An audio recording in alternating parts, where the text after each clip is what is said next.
Okay. All in favor of this guy and be retarded.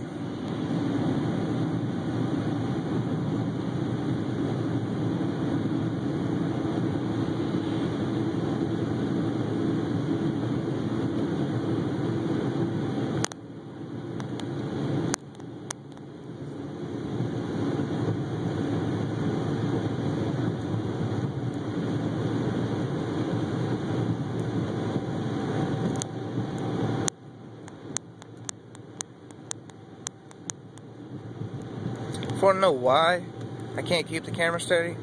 I live in Pennsylvania. The roads are like this all the time. And the only time they're not all bumpy and shit, the when the roads aren't plowed and the snow is packed into the potholes. That's not the sad part.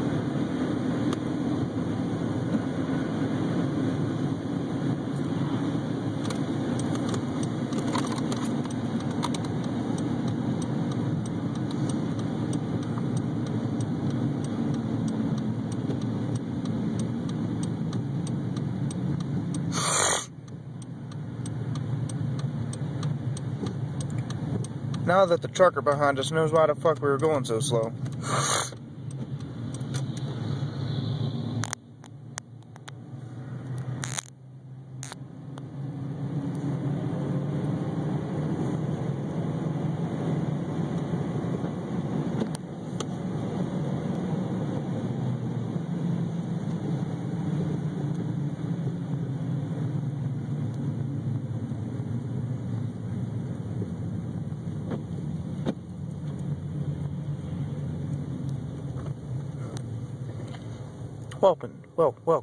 Welcome to our destination.